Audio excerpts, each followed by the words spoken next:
Hey everybody, Philip Gregory here with Philip Gregory Speaks. This has to be a quick video and sort of informal because I'm in the middle of graduations and things, and I got two theses to go through and finish up, and that's sucking up all my time, and I really got to focus on that. But after next week, I'll get back to videos. But this is a response to my brother and a few and Christians in general. I've had some recent discussions with, and it keeps coming back. And here's my problem. These things with the supposed existence of God, where they're supposedly proving God, I'm sorry, they don't hold up. I've responded to them. I have said over and over and over where they don't hold up, and where I get responses is with the same illogic. I say, here's all the areas where the cosmological argument fails, and then I get the cosmological argument. Here's all the areas where the teleological, ontological argument fail, the fine-tuning argument fail, and I get the same arguments back. This is because there is no argument that is sound and cogent and valid for the existence of God, that proves the existence of God. And so they're unaware of what the arguments are, and they're using just their common sense, which leads to these fallacies. And so I keep getting them. And so this is a response from my brother, who is a Christian, obviously in complete conflict with what I believe in, but that's okay. We're brothers, and we're good. But he has recently put up a video I'm responding to about the proofs for God's existence, and that how it's just undeniable that God exists.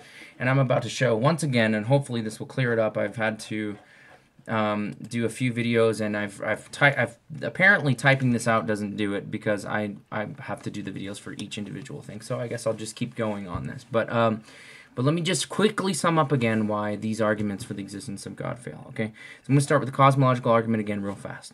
I must reiterate, I must stress. Just like I did in the other video about the cosmological argument and the one about Hilbert's Hotel, that I can grant you everything you want about the cosmological argument. I can say it's absolutely true. Everything about the cosmological argument is true. It's cogent, it's sound, it's valid. Everything is in every which way perfectly logically, structurally sound, and it doesn't prove God's existence. The cosmological argument was formulated to prove a first cause. Okay, that which it does not accomplish, that goal which it does not accomplish, could be, if you accepted it and said that it does accomplish, you could say, oh yeah, it proves the existence of God, and or the existence of a first cause. That doesn't prove that it's the Judeo-Christian God. That doesn't prove that it's a personal designer of any kind. It just proves that there was a first cause. That's assuming, by the way, that the universe is finite amount of causes, amount of events back to a first cause. Now, I've talked about this many times, but let me quickly sum up why this argument, the cosmological argument, fails on every single count. So first of all, I mentioned it doesn't prove God, even if it proves the first cause, even if it's true. Here's why it's not true. One of the premises of the cosmological argument, one of them states that God is uncaused. Right? It gives you the properties for God. God is uncaused, so He is the first cause. So and then it argues for a first cause. So that's self-defeating. But what this is it's special pleading. So people say to me all the time that because the cosmological argument states that there must have been one first cause. It makes no sense for everything to always be infinite. Okay, well, why can't the universe be infinite? In fact, in science, we have lots of evidence to suggest that the universe might, in fact, be a real infinite that never began. As far as the properties of matter and energy, as an infinite, immortal property of the universe. Now, the Big Bang singularity, we know had a beginning, but that doesn't necessarily mean the universe, the properties of the universe, had any sort of beginning. So why can we say, oh yeah, it makes perfect sense that God has no beginning, but the universe, that has to have a beginning? Where are we getting this information from? We don't know if the universe has a beginning or not. And it's certainly theoretically possible that the universe does not have any beginning and that it is immortal and infinite, just like the properties they give to God. However, when we talk about special pleading, what we're talking about is that this argument sets it up so that everything must have this first cause. Everything must have a prior cause. And think about this. It must have a cause. It's explaining existence. To explain existence, we posit a first cause. Everything must have that except God. So it's special pleading for that. Why? If you take away that special pleading, what you get into is an infinite regress where you say, who made God? If how you explain existence is used by a cause before it, in a chain of causes, then you must explain the existence also of God by something before God, and it would have to be something infinitely more complex, meaning another God. And then you would go back and back and back and back and back, infinite number of gods. You get infinity either way. So that's a huge special pleading that I see as an enormous fallacy, because it's arguing something. First of all, it says there must be a first cause for everything, but not for God.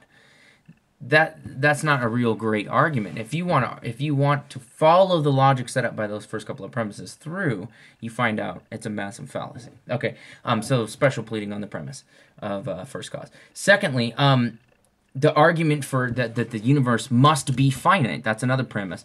There must be a first cause. Any first cause is one of the premises. William Lane Craig, I discussed this in the Hilbert's Hotel thing. He tries to make a case for the fact that an infinite universe would be absurd, and he brings up Hilbert's Hotel, which is talking about using infinity as an axiom in math. And it has nothing to do with real infinites. He uses it more as an illustration. But the funny thing is in math, people use the axiom of infinity all the time perfectly without any contradictions. And we can do equations and calculations and go to the moon and whatever based on infinity. It can be used absolutely perfectly fine in mathematics. But what he's trying to illustrate here is that with the Hilbert's Hotel paradox, if you're not familiar with that, check out the video I talked about it. That absurdities arise when you try to use infinity. Okay, well that's true. Absurdities do arise, but that does not prove that the universe is causal and infinite. Finite. Or that infinities cannot exist, but it only proves that some certain absurdities arise when you use the axiom of infinity in an illustration where he set it up. Now, the thing with axioms is they're only as good as how you set them up. Axioms are, and this irritated me with Ray Comfort, if anybody knows him. He said, an axiom is a self-evident truth. No, it's not. An axiom is something that we don't know whether or not it is true, but that we can still use to get an equation, to work numbers, to go through an equation. I only got about 5 minutes left on this card, so I'll hurry up. So anyway, doesn't prove anything at all. There is no proof that the universe is finite, or that it must be so, or that there must be a first cause. And even if there was, there's nothing to say that first cause is God, and the cosmological argument does not accomplish that in any way.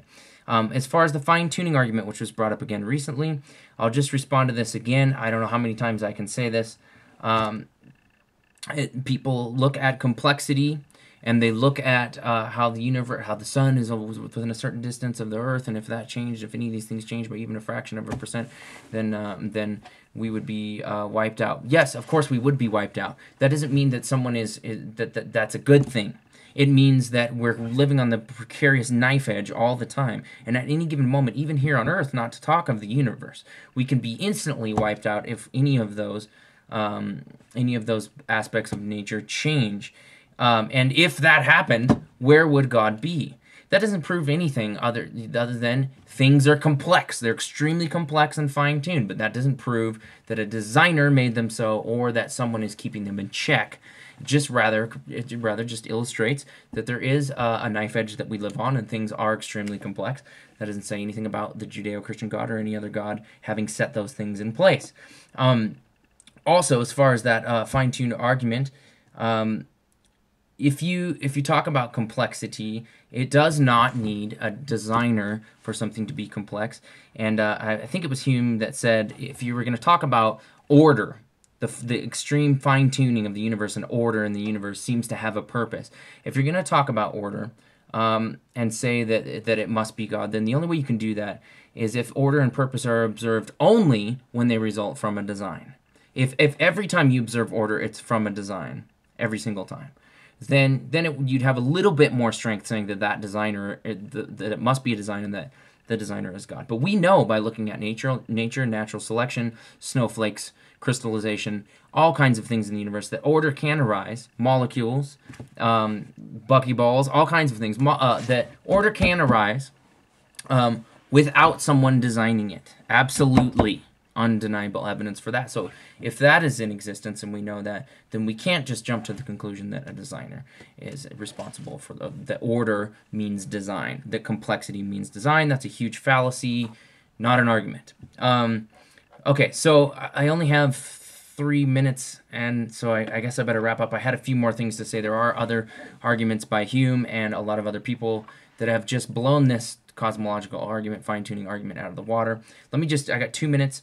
Teleological argument, I just want to say is a miscomparison between something that is a man-made, obviously, device and something that is a biological process. If you have any questions about that, I'll be doing a video on the teleological argument and William Paley's watchmaker argument soon. That one as well fails. Biological processes and natural selection are a completely different ball game than a jet engine, a turbojet, a watch, or anything else like that. You will never get a watch turning into a human being, and it does not happen to where a monkey steps out of the primordial ooze and decides to become a human, and it bursts into a human being. These are gradual steps, and it is not random. It is not chance. It is non-random mutations. Non-random mutation means it keeps whatever works, and it only adds on something if needed, and which is a slight change to the DNA over thousands and thousands and thousands and thousands of species, or generations, I'm sorry, until you result in something complex. So that's it for now. There's a lot more I could have said, but I ran out of time. There'll be another video coming soon. Philip Gregory Speaks. See y'all.